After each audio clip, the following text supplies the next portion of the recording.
ഒരു അച്ഛനും അമ്മയ്ക്കും സ്വന്തം കുഞ്ഞുങ്ങളെ കൊല്ലാൻ പറ്റുമോ? ഒരിക്കലും പറ്റില്ല എന്നാണ് എൻ്റെ ഉത്തരം. നിങ്ങൾ മൃഗങ്ങളെ നോക്കിയേ, മറ്റുള്ള ജീവികളെ ആക്രമിക്കാൻ വരുമ്പോൾ ഈ തള്ള അമ്മ അല്ലെങ്കിൽ മൃഗം ഏതാ വായിക്കോട്ടെ ഇങ്ങനെ ചേർത്ത് പിടിക്കുന്ന കാഴ്ച കണ്ടിട്ടില്ലേ? മൃഗങ്ങൾക്ക് പോലും പറ്റത്തില്ല. അപ്പോൾ മനുഷ്യൻ്റെ കാര്യം പറയണ്ടല്ലോ, ഒരിക്കലും പറ്റത്തില്ല. മനുഷ്യനായിട്ട് പിറന്ന ആർക്കും പറ്റത്തില്ല അല്ലേ? പക്ഷേ ഇവിടെ ഒരു സംഭവം നടന്നിരിക്കുന്നത്, ജെസിയും ജോസും സ്വന്തം മകളെ കൊന്നിരിക്കുകയാണ്, അതും ദാരുണമാം വിധം. പക്ഷേ അതിൻ്റെ പിന്നിൽ അവർക്ക് വ്യക്തമായിട്ടൊരു കാരണമുണ്ട്. ആ അച്ഛൻ പറഞ്ഞു, ഞാൻ ഇതിനു വേണ്ടി മാത്രമാണ് എൻ്റെ കുഞ്ഞിനെ കൊന്നു കളഞ്ഞിരിക്കുന്നത്. എന്തായിരിക്കും ആ കാരണമല്ലേ? ആലപ്പുഴ ഞെട്ടിച്ച ആ ദാരുണമായ സംഭവമാണ് ഇന്ന് പറയാൻ പോകുന്നത്. 28 വയസ്സുള്ള ഏഞ്ചൽ ഹാർട്ട് അറ്റാക്ക് വന്ന് മരിച്ചു. വല്ലാത്ത സങ്കടപ്പെടുന്നൊരു വാർത്തയല്ലേ? വെറും 28 വയസ്സേ ഉള്ളത്, മാത്രമല്ല പെണ്ണാണ്. സാധാരണ സ്ത്രീകൾക്കൊക്കെ ഈ ഹാർട്ട് അറ്റാക്ക് വരുന്നത് അപൂർവമല്ലേ? രാത്രിയിലാണ് ഇത് സംഭവിച്ചിരിക്കുന്നത്. വല്ലാത്ത ഞെട്ടലുളവാക്കുന്ന ഒരു വാർത്തയാണ്. ജോസിൻ്റെയും ജെസ്സിയുടെയൊക്കെ സങ്കടം കണ്ട് ആ കാഴ്ചക്കാർക്ക് പോലും സങ്കടം നിയന്ത്രിക്കാൻ പറ്റുന്നില്ല. ജോസിൻ്റെയും ജെസ്സിയുടെ മൂത്ത മകളാണ്. കല്യാണം കഴിഞ്ഞിട്ട് 2 വർഷമേ ആയിട്ടുള്ളൂ. ഭർത്താവിൻ്റെ വീട്ടിലായിരുന്നു 5 മാസം മുമ്പ് വരെ താമസം. 5-ാമത്തെ മാസം കുറ്റിയും പറിച്ചുകൊണ്ട് ഈ ജോസിൻ്റെ വീട്ടിലേക്ക് വന്ന് കയറിയിരിക്കുകയാണ്. ചെറിയ വിഷയമാണ്, ഭർത്താവുമായിട്ട് ചെറിയ അല്ലറ ചില്ലറ സൗന്ദര്യപ്പിണക്കം എല്ലാ വീട്ടിലും ഉണ്ടാകുന്ന വിഷയമല്ലേ ഉള്ളൂ. പക്ഷേ ഈ ഏഞ്ചലിന് സഹിക്കുന്നതിന് അപ്പുറമായിരുന്നു. ഏഞ്ചൽ പറയുന്ന കാരണമുണ്ട്, ഈ ഭർത്താവിൻ്റെ സഹോദരി ആളിത്ര പെശകാണ്, അവൾ തൊടുന്നു പിടിക്കുന്നതൊന്നും അവൾക്ക് ഇഷ്ടപ്പെടുന്നില്ല, അതുകൊണ്ട് അങ്ങനെ നിൽക്കാനൊന്നും ഒക്കത്തില്ല. ആ ഭർത്താവാണെങ്കിൽ കഴിവെട്ട ഒരാളാണ്, അയാൾക്ക് ഒരു പവർ പോലും ആ വീട്ടിലില്ല, എല്ലാം നിയന്ത്രിക്കുന്ന പെങ്ങളാണ്, അതുകൊണ്ട് അവിടെ നിൽക്കാൻ പറ്റിയില്ല. അടുത്ത വണ്ടിക്ക് നേരെ ജോസ്മോൻ്റെയും ഈ ജെസ്സിയുടെ വീട്ടിലേക്ക് വന്നു. എന്ന് പറഞ്ഞാൽ ആരാ? ജോസും ജെസ്സിയൊക്കെ ആരാ? സ്വന്തം അച്ഛനും അമ്മയൊക്കെ. ചുരുക്കി പറഞ്ഞാൽ ഈ അച്ഛനും അമ്മയാണ് ഈ ഏഞ്ചലിനെ ഇപ്പോൾ നോക്കുന്നത്. ഭർത്താവ് ഉണ്ടായിട്ടും ഈ ജോസിനും ജെസ്സിക്കും മകളെ നോക്കേണ്ട ഒരു ദുരവസ്ഥ അല്ലേ? വല്ലാത്തൊരു കഷ്ടമാണ്. ജോസിനാണെങ്കിൽ ചെറിയ ജോലിയൊക്കെ ഉണ്ട്, ഒരു ഓട്ടോറിക്ഷ ഡ്രൈവറാണ്. അത് മാത്രമല്ല ഈ സെക്യൂരിറ്റി ജോലിക്കൊക്കെ പോകും. അതുകൊണ്ടൊക്കെയാണ് കുടുംബം കഴിയുന്നത്. ഈ വീട്ടിൽ 4 പേരാണ് താമസിക്കുന്നത്. ജോസിൻ്റെ അച്ഛനും അമ്മയും ഉണ്ട്, അവർ പ്രായമായവരാണ്. പിന്നെ ജോസിൻ്റെ ഭാര്യ ജെസ്സി, അങ്ങനെ 4 പേരാണ്. ഇളയ മകളെ കല്യാണം കഴിപ്പിച്ച് അയച്ചു. മൂത്ത മകളാണ് ഈ ഏഞ്ചൽ. ഇപ്പം ഏഞ്ചലിനെയും കൂട്ടി ഈ വീട്ടിൽ 5 പേരാണ് താമസിക്കുന്നത്. മകളല്ലേ, തള്ളിക്കളയാൻ പറ്റുമോ? ഏതെങ്കിലും അച്ഛനും അമ്മയും അങ്ങനെ ചെയ്യുമോ? മകളുടെ വിഷമത്തിൽ അല്ലെങ്കിൽ മക്കളുടെ വിഷമത്തിൽ കൂടെ നിൽക്കുന്നതാണ് അച്ഛൻ്റെ അമ്മയുടെ സ്നേഹം എന്ന് പറയുന്നത്. എന്തായാലും അവളുടെ വിഷമഘട്ടത്തിൽ ഈ അച്ഛനും അമ്മയും ഇങ്ങനെ കട്ടയ്ക്ക് നിൽക്കുകയാണ്. കുറച്ച് കഴിയുമ്പോൾ ശരിയാവും മക്കളെ, എല്ലാ വീട്ടിലുള്ളതല്ലേ, അവൻ്റെ മനസ്സൊക്കെ മാറി നിന്നെ കൂട്ടിക്കൊണ്ട് പോകും കേട്ടോ എന്നൊക്കെ പറഞ്ഞ് അവളെ സമാധാനിപ്പിച്ച് ഈ വീട്ടിൽ തന്നെ നിർത്തിയിരിക്കുകയാണ്. അങ്ങനെ ഭർത്താവുമായിട്ട് പിണങ്ങിയിട്ട് 5 മാസമായി. കല്യാണം കഴിഞ്ഞിട്ട് എത്ര നാളായി? 2 വർഷമായി. അങ്ങനെ 5 മാസം വരെ ഈ വീട്ടിൽ അവളിങ്ങനെ ജീവിച്ച് പോകുമ്പോഴാണ് ഈ ദുരന്തം ഈ വീട്ടിൽ അരങ്ങേറിയിരിക്കുന്നത്. നേരം വെളുത്തപ്പോൾ മകൾ മരിച്ചു കിടക്കുന്ന കാഴ്ചയാണ് ആ പാവപ്പെട്ട അച്ഛനും അമ്മയ്ക്കും കാണേണ്ട ഒരു അവസ്ഥ വന്നിരിക്കുന്നത്. അത് ഹാർട്ട് അറ്റാക്ക്. നാട്ടുകാരെല്ലാം ആ വീട്ടിലേക്ക് ഓടിക്കൂടി, പ്രത്യേകിച്ച് വാർഡ് മെമ്പറും നാട്ടുകാരെല്ലാം വളരെ വിഷമത്തോടെ കയ്യും കെട്ടി ഇങ്ങനെ നോക്കിയിരിക്കുകയാണ്. എല്ലാവരുടെയും ദുഃഖം ആ ജോസിനെ പറ്റി ഓർത്തിട്ടാണ്. ആ ജോസിനെ പറ്റി നല്ല അഭിപ്രായമാണ്. ഒരു മനുഷ്യൻ പോലും ഉപദ്രവമില്ലാത്ത ഒരു പഞ്ചപാവമാണ്. നാട്ടിലെ സാമൂഹ്യ പ്രവർത്തനത്തിലൊക്കെ പങ്കെടുക്കുന്ന സജീവ പ്രവർത്തകൻ കൂടിയാണ് ഈ ജോസും. ഈ ജോസിൻ്റെ മകൾക്ക് ഈ ഒരു ദുരന്തം വന്നല്ലേ എന്നുള്ള സങ്കടമാണ് എല്ലാവരുടെയും മുഖത്തും. ഇനിയിപ്പോൾ അടുത്ത ചോദ്യം, അടക്കണ്ടേ? ഇങ്ങനെ വെച്ചോണ്ടിരുന്നാൽ മതിയോ? എന്തായാലും ഹാർട്ട് അറ്റാക്ക് ആണെന്നുള്ളൊരു തർക്കം ഒന്നുമില്ല. അപ്പോഴാണ് പല അഭിപ്രായങ്ങൾ അവിടെ ഉയർന്ന് കേൾക്കുന്നത്. കല്യാണം കഴിഞ്ഞിട്ട് 2 വർഷമേ ആയിട്ടുള്ളൂ. അപ്പോൾ സ്വാഭാവികമായിട്ടും ഒരു പോസ്റ്റ്മോർട്ടത്തിൻ്റെ ആവശ്യമില്ലേ അല്ലേ? ഭർത്താവിന് നാളെ കൊണ്ട് കേസ് കൊടുത്തു കഴിഞ്ഞാൽ അതൊരു വലിയ വിഷയമാവും. അവർ തമ്മിൽ ഡൈവേഴ്സ് ഒന്നും ആയിട്ടില്ല. അപ്പോൾ ഈ പെണ്ണിൻ്റെ അമ്മാവൻ പറയുവാണ്, അങ്ങനെയൊന്നും പറ്റത്തില്ല. അതെങ്ങനെ? ഹാർട്ട് അറ്റാക്ക് വന്ന ഒരാൾക്ക് ഇനി പോസ്റ്റ്മോർട്ടം ചെയ്ത് കീറി മുറിക്കുമ്പോൾ അച്ഛനും അമ്മയ്ക്ക് സഹിക്കാൻ പറ്റുമോ? അതൊന്നും വേണ്ട എന്നുള്ള രീതിയിലാണ് പെണ്ണിൻ്റെ അമ്മാവൻ നിൽക്കുന്നത്. പക്ഷെ നാട്ടിൽ ഉറപ്പിച്ച് പറയുകയാണ്, പോസ്റ്റ്മോർട്ടം ചെയ്തേ പറ്റൂ. നാളെ ഈ കണാകുണ സംസാരം ഉണ്ടായിക്കഴിഞ്ഞാൽ നമ്മുടെ ഈ ഓമനപ്പുഴ ഗ്രാമത്തിലാണ് നാണക്കേട് ഉണ്ടാകുന്നത്. അങ്ങനെ പോലീസിനെ വിളിച്ച് ആ വീട്ടിലേക്ക് വരുത്തുകയാണ്. അപ്പോഴും ബോഡി ആ കട്ടിലിൽ തന്നെ കിടക്കുകയാണ്. ഉറങ്ങുന്ന മട്ടിൽ തന്നെയാണ് ആ ബോഡി കിടക്കുന്നത്. പോലീസ് അങ്ങനെ ഇൻക്വസ്റ്റ് നടപടികൾ തുടങ്ങുകയാണ്. പക്ഷേ കളി മാറി ഇവിടെ. കാരണം പോലീസിന് അവിടെ മുതൽ ഒരു സംശയം ജനിക്കുകയാണ്. കാരണം എന്താണെന്നറിയാമോ? ആ പെൺകുട്ടിയുടെ കഴുത്തിലും ഇവിടെയൊക്കെ നല്ല പാടുകൾ, എന്തോ വെച്ച് വരിഞ്ഞു മുറിക്കതുപോലെയുള്ള നല്ല ഉഗ്രം പാടുകൾ, അത് വ്യക്തമായിട്ട് തന്നെ ആ ബോഡിയിൽ കാണാൻ പറ്റും. ഇവിടെ ഒരു നല്ല സംശയം പോലീസിൻ്റെ ഉള്ളിൽ ബലപ്പെടുകയാണ്. ഒന്നുകിൽ ഈ പെൺകുട്ടി ആത്മഹത്യ ചെയ്യാനായിട്ട് ശ്രമിച്ചു.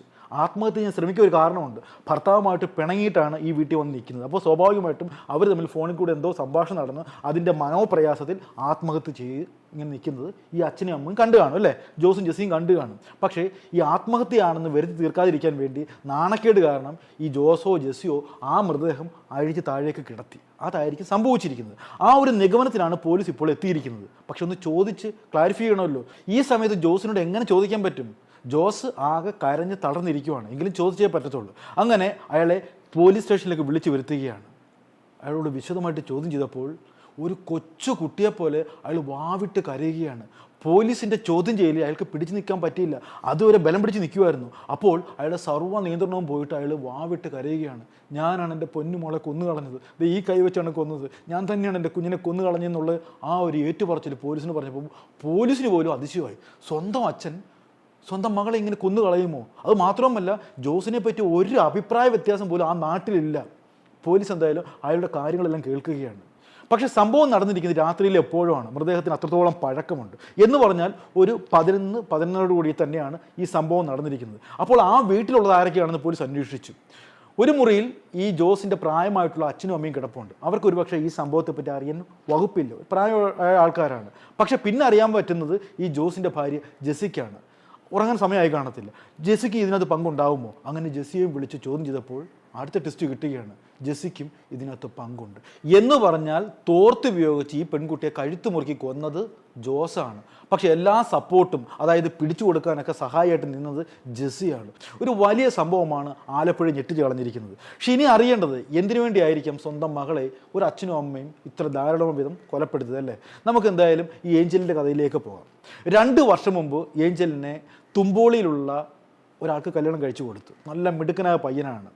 അന്നത്തെ സ്ത്രീധനമൊക്കെ കൊടുത്ത് നല്ല വിപുലമായ കല്യാണത്തോടു കൂടി തന്നെയാണ് ആ ചടങ്ങൊക്കെ നടന്നത്. അങ്ങനെ ഭർത്താവിൻ്റെ വീട്ടിൽ ഏഞ്ചൽ ഇങ്ങനെ താമസിച്ച് വരികയാണ്. പക്ഷേ ഏഞ്ചലിന് അവിടെ പിടിച്ചു നിൽക്കാൻ പറ്റുന്നില്ല. തൊടുന്നതും പിടിക്കുന്നതും എല്ലാം കുറ്റം. അവിടെ നോക്കിയാൽ കുറ്റം, ഇവിടെ നോക്കിയാൽ കുറ്റം, പെങ്ങൾ നോക്കിയാൽ കുറ്റം, ആകപ്പാടെ വിഷയത്തോട് വിഷയം. അങ്ങനെ കുറ്റിയും പറിച്ചുകൊണ്ട് ഈ വീട്ടിലേക്ക് വരികയാണ്. ആരുടെ വീട്ടിലേക്ക്? സ്വന്തം അച്ഛനും അമ്മയും താമസിക്കുന്ന ആ ചെറിയ സെറ്റപ്പിലുള്ള വീട്ടിലേക്ക് വരികയാണ്. ഞാൻ ആദ്യം പറഞ്ഞത് അയാളാണെങ്കിലോ ജീവിക്കാൻ പറ്റുന്ന പാട് ചെറിയ കാര്യമൊന്നുമല്ല. ഒരു പെണ്ണിനെ കല്യാണം കഴിപ്പിച്ച് അയക്കുക എന്നുള്ള ചെറിയ കാര്യമാണ്. അന്നത്തെ സ്ത്രീധനെല്ലാം കൊടുത്ത് ഓട്ടോക്കാരനായ ആ അച്ഛൻ ഒരാൾക്ക് കൈപിടിച്ച് കൊടുത്ത് അയച്ചേക്കുവാണ്. ജോസിനാണെങ്കിൽ മരുമകനെ പറ്റി നല്ല അഭിപ്രായമാണ്. ഇന്ന് വരെ അവനെപ്പറ്റി മോശമായിട്ടൊരു അഭിപ്രായവും ആ അച്ഛനും അമ്മയ്ക്കും ഇല്ല. അവനെ തള്ളിക്കളഞ്ഞിട്ടാണ് വെറും 1.5 വർഷത്തെ ദാമ്പത്യബന്ധം അവസാനിപ്പിച്ചിട്ട് സ്വന്തം വീട്ടിലേക്ക് വന്ന് കയറിയിരിക്കുന്നത്. ഏതൊരു അച്ഛനും അമ്മയ്ക്കും ഗുരു പൊട്ടുമല്ലോ. സ്വാഭാവികമായിട്ടും ജോസിനും ജെസിക്കും ഭയങ്കര ദേഷ്യം ഉണ്ടായി. നീ അവരോടൊപ്പം ജീവിക്കണം, ഇത് ചെറിയ കാര്യമൊന്നുമല്ല, ഇങ്ങനെയാണോ ജീവിക്കുന്നതൊക്കെ പറഞ്ഞ് ഒരുപാട് വഴക്ക് കൊടുത്തിട്ടും ഇവളിങ്ങനെ താന്തോന്നിയായിട്ട് പെരുമാറുകയാണ്. അത് മാത്രമല്ല, തൊട്ടടുത്തുള്ള ഒരു സ്ഥാപനത്തിൽ ലാബ് ടെക്നീഷ്യനായിട്ട് ജോലി ചെയ്യുന്നുണ്ട്. അതിൻ്റെ അഹങ്കാരം കൂടി ആ പെൺകൊച്ചനുണ്ട്. ആരെ ആശ്രയിക്കേണ്ട കാര്യമില്ലല്ലോ, എനിക്ക് ജോലിയുണ്ട്, അതുകൊണ്ട് ഞാൻ സ്വന്തമായിട്ട് തന്നെ കഴിഞ്ഞോളാം എന്നുള്ള നിലപാടിലാണ് ഇപ്പോൾ ഏഞ്ചൽ. പക്ഷേ ഈ അച്ഛനും അമ്മയ്ക്ക് അങ്ങനെ സഹിക്കാൻ പറ്റത്തില്ലല്ലോ. ഒരു പെൺകൊച്ച് ഇവിടെ വന്ന് കയറുമെന്ന് വെച്ചാൽ ആൾക്കാർ മുഴുവൻ കളിയാക്കത്തില്ലേ, എന്താണെന്ന് ചോദിക്കത്തില്ലേ? ഇതിപ്പോൾ 5 മാസമായി. ഒരുപാട് തവണ അവളെ പറഞ്ഞ് മനസ്സിലാക്കാൻ നോക്കിയിട്ടും അവൾ കേൾക്കുന്ന ലക്ഷണമില്ല. അതുമാത്രമല്ല, സ്വാഭാവികമായിട്ടും ഈ ലാബ് ടെക്നീഷ്യൻ ആയതുകൊണ്ട് പലപ്പോഴും ഷിഫ്റ്റ് മാറി മാറി വരും. അസമയത്തൊക്കെയാണ് വീട്ടിലേക്ക് കയറി വരുന്നത്. ചിലപ്പം പകലായിരിക്കും, ചിലപ്പോൾ അസമയത്തൊക്കെ ആയിരിക്കും ഈ വീട്ടിലേക്ക് ഇങ്ങനെ വന്ന് കയറുന്നത്. അത് നാട്ടുകാരൊക്കെ ശ്രദ്ധിക്കുന്നുമുണ്ട്. അതൊക്കെ പലരും പൂച്ചും ഇങ്ങനെ പറയുന്നുണ്ട്, ജോസ് എന്താ മോളെന്തൊരു അസമയത്തൊക്കെ കയറി വരുന്നേ, എന്തോ ഒരു വഴിവിട്ട സംഭവമാണല്ലോ എന്നൊക്കെയുള്ള ആ രീതിയിലുള്ള സംസാരമാണ് ഇപ്പോൾ നാട്ടിൽ മുഴുവൻ മുഴങ്ങി കേൾക്കുന്നത്. അതും ഈ ജോസിനൊരു മാനഹാനി ഉണ്ടാക്കി. അങ്ങനെ ഒരു വിധത്തിലും ഈ പെൺകുട്ടിയെ കൊണ്ട് സ്വൈര്യമില്ലാത്ത അവസ്ഥയിലേക്ക് ആ അച്ഛനും അമ്മയും അങ്ങനെ മുന്നോട്ട് പോവുകയാണ്. അതുമാത്രമല്ല, ഒരു ദിവസം പാവപ്പെട്ട ജോസിൻ്റെ അച്ഛൻ ഈ കുഞ്ഞിനെ, അതായത് ഈ പെൺകുട്ടിയെ ഉപദേശിക്കാനായിട്ട് നോക്കി. മോളെ, ഞാനൊക്കെ നല്ല പ്രായമുള്ള ആളാണ്, നിൻ്റെ വരുത്ത് പോക്കൊന്നും ശരിയല്ല, നീ ഭർത്താവോട് പിണങ്ങി കഴിയുമ്പോൾ തന്നെ നീ അച്ചടക്കത്തോടെ ജീവിക്കണം, നീ പല ആൾക്കാരോട് സംസാരിക്കുന്നതൊക്കെ നാട്ടിൽ വളരെ സംസാരമാണ്, അതുകൊണ്ട് നീ തന്നെ നിൻ്റെ ഭാവി നോക്കണമെന്നൊക്കെ പറഞ്ഞപ്പോഴത്തേക്ക് ആ അപ്പച്ചനിട്ടും കൊടുത്തു ഒരു അടി. അതോടെ ജോസിൻ്റെ സർവ്വ നിയന്ത്രണവും പോയി. അയാൾ പിന്നെ ഒരു തീരുമാനം എടുത്ത്, ഇനി മേലാൽ നീ ഇവിടെ താമസിക്കേണ്ട, എത്രയും പെട്ടെന്ന് നിൻ്റെ വീട്ടിലേക്ക് തിരിച്ചു പോകണം എന്നുള്ളൊരു കർശന നിലപാടെടുക്കുകയാണ് ജോസ്. അവൾ അടങ്ങുന്നില്ല, ഞാൻ പോകത്തില്ല, ഇതാണ് എൻ്റെ ജീവിതം എന്ന് പറഞ്ഞ് അവൾ എല്ലാവരും ധിക്കരിച്ചുകൊണ്ട് ആ വീട്ടിൽ തന്നെ താമസിക്കുവാണ്. പക്ഷെ അന്ന് രാത്രി നാട്ടുകാർക്കല്ല ഉപകാരിയായിട്ടുള്ള ഒരു പേരുദോഷം പോലും കേൾക്കാത്ത ആ ജോസ് ആ കടുങ്കൈ ചെയ്യുകയാണ്. ഉറങ്ങിക്കിടന്ന സ്വന്തം മകളെ ഒരു തോർത്തുപയോഗിച്ച് കഴുത്ത് മുറുക്കി കൊല്ലുകയാണ്. എങ്ങനെ ചെയ്യാൻ പറ്റുമല്ലേ? വല്ലാത്തൊരു സാഹസ പണിയാണ് ജോസ് അവിടെ കാണിച്ചു കൂട്ടുന്നത്. അപ്പോഴും തൊട്ടപ്പുറത്തെ മുറിയിൽ ഉറങ്ങാതെ ജെസ്സി ഉണ്ടായിരുന്നു. പിന്നെ സപ്പോർട്ടായിട്ട് എല്ലാ സഹായവും ചെയ്തു കൊടുത്തത് ജെസ്സിയാണ്. അങ്ങനെ ഒരുപാട് ആഗ്രഹിച്ച് സ്വപ്നം കണ്ട് വളർത്തിയ ആ പൊന്നു മകളെ ആ അച്ഛനും അമ്മയും കൊന്നുകളഞ്ഞു. എന്നിട്ട് ആ അച്ഛനും അമ്മയും എന്താ ചെയ്തെന്നറിയാമോ? മകൾ ഇങ്ങനെ തണുത്ത് വിറങ്ങലിച്ച് ഒരു മുറിയിൽ കിടക്കുമ്പോൾ അപ്പുറത്തെ മുറിയിൽ കിടന്ന് ഉറങ്ങുകയാണ് ആ അച്ഛനും അമ്മയും. നേരം വെളുക്കുന്നു, ഇതൊരു ഹാർട്ട് അറ്റാക്കായിട്ട് അവർ ചിത്രീകരിക്കുകയാണ്. പക്ഷേ പോലീസിൻ്റെ ചോദ്യം ചെയ്യലിൽ ജോസ് പെട്ടുപോയി. അയാൾക്ക് ഉത്തരമില്ല പലതിന്. അങ്ങനെ അയാൾ ആ കുറ്റം ഏറ്റുപറയുകയാണ്, ഞാനാണ് എൻ്റെ മകളെ കൊന്നു കളഞ്ഞത്. ഇതൊരു ദുരവസ്ഥയല്ലേ? ഒന്ന് ചിന്തിച്ച് നോക്കിയേ. സ്വന്തം അച്ഛനും അമ്മയും, അവരുടെ സ്വന്തം മകൾ തന്നെയാണ് കേട്ടോ, വേറെ സംശയമൊന്നും വേണ്ട. ആ അച്ഛനും അമ്മയും സ്വന്തം മകളെ നിർദ്ദയം കൊന്ന് കളയണമെങ്കിൽ അവരുടെ മാനസികാവസ്ഥ ആലോചിച്ച് നോക്കി. അത്രയ്ക്കും ആ മകളെ കൊണ്ട് പൊറുതി മുട്ടി കാണും അല്ലേ? ഒരുപാട് ഉപദേശം നിൽക്കാൻ നോക്കി കാണും, പറഞ്ഞ് മനസ്സിലാക്കാൻ നോക്കി കാണും, നേരായ മാർഗ്ഗത്തിലൂടെ സഞ്ചരിക്കും എന്നൊക്കെ പറഞ്ഞു കാണും. പക്ഷെ ഒന്നും ആ പെൺകുട്ടി ശ്രദ്ധിച്ചില്ല. നിരന്തര ഉപദ്രവകാരിയായിട്ട് അവൾ മാറുകയായിരുന്നെന്നാണ് ആ നാട്ടിൽ റിപ്പോർട്ടുകൾ വരുന്നത്. അച്ഛനും അമ്മയും ഉപദ്രവിക്കും, പ്രായമായിട്ടുള്ള ജോസിൻ്റെ അച്ഛനും ഉപദ്രവിക്കും, അങ്ങനെ പല വിധത്തിൽ ഉപദ്രവകാരിയായിട്ട് ഇവൾ മാറുകയാണ്.